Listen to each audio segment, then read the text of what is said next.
Welcome to today's custom-tailored deep dive. If you are currently navigating a major life change, or maybe you can feel that you are standing right on the precipice of a massive personal shift, this deep dive was built specifically for you. Exactly. We're looking at a highly revered tool in the metaphysical world today, which is Maligano Jasper. Right, and our insights are pulled directly from two main sources. We have excerpts from a really comprehensive guide called Maligano Jasper, the Stone of Grounded Transformation, and then we are layering that with the practical everyday utility outlined in a piece called Crystals by Rob. The mission today is to decode the actual metaphysical blueprint of this stone. We really want to understand the mechanics of how it acts as a tool for grounded transformation, because usually when we go through heavy emotional or spiritual shifts, the default human setting is just chaos. Oh, completely. We feel completely upended. Right. But the sources we're looking at today make a very compelling case that true growth often requires us to slow down, and that Maligano Jasper provides a very specific energetic architecture to help you navigate those major life changes without entirely losing your footing. Okay, let's unpack this by starting with the physical stone itself, because the visual signature is a huge clue to how it operates. Maligano Jasper doesn't scream at you visually. It features these incredibly distinct swirling patterns, but the palette is really muted. Yeah, you're looking at layers of gray, cream, beige, brown, and then these very soft pink tones. It looks like a cross-section of a very quiet, ancient landscape. That makes sense. Which perfectly mirrors its energetic function. Those colors are the physical embodiment of release and renewal. The browns and beiges represent the literal earth, the anchoring force. The grounding element. Exactly. And the grays provide this neutral, stabilizing, energetic background, while the soft pinks bring in a frequency of compassion. Crystals by Rob heavily champions this specific core identity, meaning it's all about meaningful change without the chaos. Change without chaos. That is the dream. Right. The stone operates on the principle that you can let go of outdated patterns without having to burn your entire life down to start over. It basically allows you to remodel the house while you're still living in it and do it safely. That makes a lot of sense, especially when we look at the emotional mechanics described in the text. The source material frames this stone as the ultimate antidote to emotional overload. It specifically highlights its use for grief, confusion, emotional fatigue, or just major life shifts in general. Yeah, the heavy stuff. Exactly. But I have to ask, practically speaking, how does a stone actually prevent the chaos of a life shift? What is the mechanism the sources describe that keeps you from just spiraling? What's fascinating here is the stone's unique gentleness. In the metaphysical community, there's a tendency to gravitate towards stones that force sudden, almost violent emotional shifts. Oh, like moldavite. Yes, perfect example. Moldavite is famous for kicking the door down and forcing you to deal with your baggage all at once, whether you're ready or not. Ready or not, here comes your trauma. Exactly. But Maligano Jasper is the exact opposite of that. It doesn't rip the Band-Aid off. Instead, it kind of slips a note under the door. It safely and slowly brings those suppressed emotions to the surface so that they can be acknowledged and integrated rather than just forcing a crisis. The text calls this providing emotional safety, which I think is a brilliant way to phrase it. It teaches resilience and emotional maturity by reminding you that true healing doesn't require rushing. No, it really doesn't. You don't have to process a year's worth of grief in a single afternoon. The text points out that it reduces the overwhelming paralysis that comes with uncertainty. So it helps you stay centered while old emotional layers just kind of naturally slew off at a manageable pace.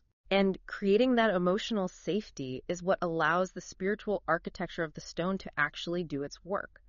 Once you start safely clearing out those suppressed emotions, you are suddenly dealing with a lot of raw, newly freed energy. Right, because you've emptied the cup a bit. Exactly. Spiritually, the stone is utilized to dissolve outdated beliefs and entire identities that no longer align with your soul's path. Energetically, it clears out blocked patterns that cause heaviness or fatigue. But crucially, at the exact same time, it strengthens your energetic boundaries. Which you absolutely need. Yeah. When you are releasing old baggage, your energetic field is incredibly vulnerable. You are opening up space, and if your boundaries aren't reinforced, you run the risk of just absorbing whatever chaotic energy is floating around you. That ties directly into a core philosophical theme in our sources, which is the tension between earth wisdom and spiritual escapism. Well, this is a big one. It is. Often when people pursue deep spiritual growth or face a crisis, the temptation is to seek a sudden, destabilizing awakening. They want to just float away from their physical reality. It's spiritual bypass. Exactly what it is. But Maligano Jasper's grounding frequency forcefully anchors higher energies directly into the physical body. It actively prevents that feeling of disorientation or ungrounded floatiness. It teaches that true spiritual wisdom comes from lived experience and intentional evolution right here in the physical world. It's tethering you to reality so you can actually do the work. And that brings us to the specific energy centers, the chakras that this stone targets. Because we are dealing with an audience that already understands the fundamental roles of the chakra system, we don't need to explain the basics. Right, we can skip the 101. Exactly. What's compelling here is how Maligano Jasper interacts with them. It primarily targets the root chakra, but the text notes that the softer tones, the creams and pinks, also deeply support the sacral chakra. If we connect this to the bigger picture, we are looking at a highly specific mechanism of chakra integration.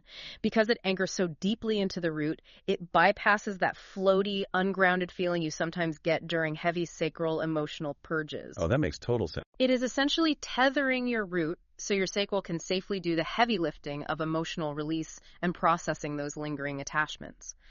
By slowly and gently stabilizing this lower foundation, the stone indirectly allows the higher chakras, the heart, throat, third eye, and crown, to operate much more effectively. Because you can't build a massive spiritual antenna on a shaky base. Exactly. You need the foundation first. Well, here's where it gets really interesting. The source material provides this massive, incredibly detailed web of metaphysical associations linked to these two specific chakras. It maps out how different traditions, elements, and symbols all converge on the energy of the root and the sacral. Let's look at the root chakra associations first, because it paints a very specific picture. Yeah, let's get into it. So for the root, the element is earth, obviously, and the candle color is red.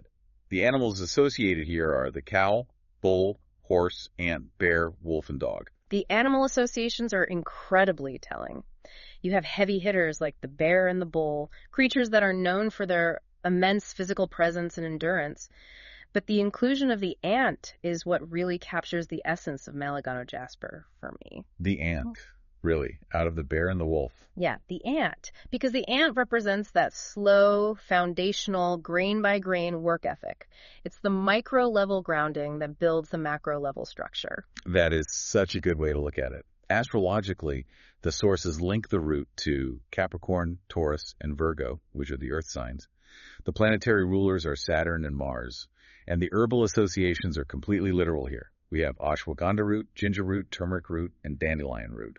From a botanical perspective, that makes perfect sense. These are rhizomes and deep taproots. They grow deep in the dirt, they require immense effort to pull up, and they store the plant's vital energy underground during harsh winters. Literal roots for the root chakra. Exactly. You're using the literal roots of the earth to fortify the root of your energetic body. And the incenses paired with this, patchouli and vetiver, are famous for their dense, musky, soil-like aromas. Now, the spiritual entities and deities associated with the root are a wild mix. The spirits are gnomes, dwarfs, trolls, and leprechauns. The archangel is Uriel.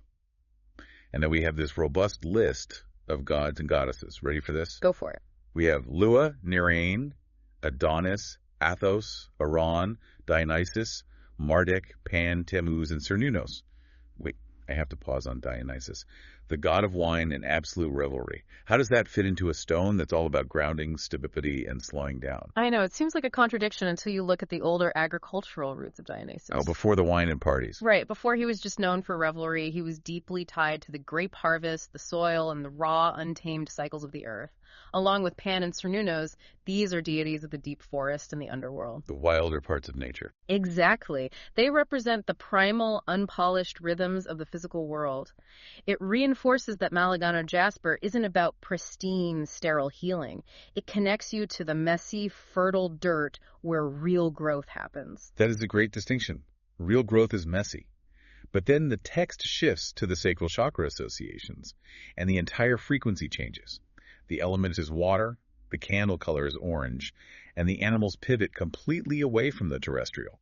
We're looking at the dragon, water snakes, dolphin, fish, frog, turtle, swan, and crab. We move from the heavy endurance of the bear to the fluid grace of the swan and the dolphin. And notice the amphibians in there too, the frog and the turtle. Right, the ones that cross over. Exactly, creatures that bridge the gap between water and land. That perfectly mirrors the sacral chakra's role in helping us navigate the murky, shifting waters of our own emotions while still staying connected to the solid ground of the root. Astrologically, we shift to the water signs: Cancer, Pisces, and Scorpio.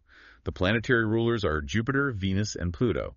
And the herbs transition from those deep, spicy roots to softer, flowing plants: Shatavari, hibiscus, tulsi, and damiana. And the incenses become much sweeter and more floral, with jasmine and ylang ylang. Those floral profiles are classic energetic tools for opening up emotional centers.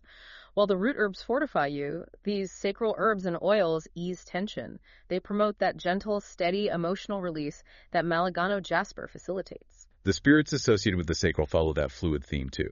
We have undines, nymphs, mermaids, and fairies of ponds, lakes, or streams. The archangel is Gabriel, and the deities include Dylan, Ea, Manannan, Osiris, Neptune, Poseidon, Juno, Aphrodite, and Hades. Hades! Yeah, okay, Aphrodite makes total sense for the sacral, but Hades, the god of the underworld. It's actually a brilliant inclusion. The sacral isn't just about surface-level creativity or pleasure. It is the center of our deep emotional currents, and that includes our shadows. Hades represents the underworld of our own psyche, the place where our suppressed emotions and forgotten traumas live. So you have to go down there to heal. Exactly. The fact that Maligano Jasper bridges the root and the sacral means it gives you the unshakable grit to actually go down into that underworld, face what's there, and let your emotions evolve without being consumed by them. So what does this all mean for you, listening to this right now? The metaphysical theory is fascinating, but Crystals by Rob provides a highly actionable list of everyday applications for this stone. You don't have to be performing a complex ritual to get the benefits. No, not at all. First, they suggest simply carrying it as a pocket stone or wearing it as jewelry to maintain a calm, grounded energy throughout the entire day. Which is the most practical approach. When you feel yourself getting swept up in the frantic pace of a workday or an unexpected stressor, having a tangible, physical touchstone in your pocket acts as an immediate tether back to your root. Just a quick physical reminder. Second, the text recommends placing it on your desk or in your workspace to support focus and steady decision-making. Third, using it during meditation or journaling to actively explore emotional patterns. That one is key. Yeah, if the stone brings suppressed emotions to the surface safely, having it present while you journal essentially acts as an energetic safety net while you unpack those feelings. Exactly that. Journaling can sometimes accidentally trigger an emotional spiral if you uncover something unexpectedly heavy. The stone sits there as a reminder to pace yourself. Fourth, you can keep it near your bed. This is said to encourage restful sleep and aid in overnight emotional integration. Fifth, for those who actively practice it, incorporating the stone into shadow work or healing rituals. Which ties right back to Hades. Exactly. Given what we just discussed about Hades and the underworld of the psyche, this makes perfect sense. It provides the boundary protection needed when you are intentionally exploring the hidden, sometimes painful parts of your subconscious. And finally, the sixth application is simply holding it during times of acute stress to stay centered and resilient. Crystals by Rob celebrates this stone entirely for this everyday utility. It is not an abstract concept. It is an active participant in your daily routine. It supports the mundane realities of life, helping you remain balanced and anchored while you navigate the inevitable, sometimes messy, emotional evolution of being a human being. To wrap up this deep dive, the core takeaway from all of the source material is that Maligano Jasper is the remedy for the modern urge to rush through our healing. It is the ultimate companion for anyone seeking steady, grounded transformation. It proves that we don't need violent, chaotic shifts to evolve. We just need to feel secure enough in our root to slowly let go of the things weighing down our sacral, keeping our feet planted firmly on the earth the entire time. This raises an important question based on the core theme of release we've explored today. The source material notes that Maligano Jasper teaches us that spiritual progress often comes from letting go of identities that no longer serve our soul's path, rather than forcing new ones. Right. So as you move through your own period of change right now, what is one outdated identity or energetic attachment you are currently holding on to simply out of habit? And what would your foundation look like if you finally allowed it to gently fall away? That is a phenomenal question to leave off on, and something deeply personal for you to mull over as you step back into your day. Thank you for joining us on this deep dive into Maligano Jasper. We hope you feel a little more anchored, a little more prepared for whatever transformations are coming your way, and we will catch you on the next one.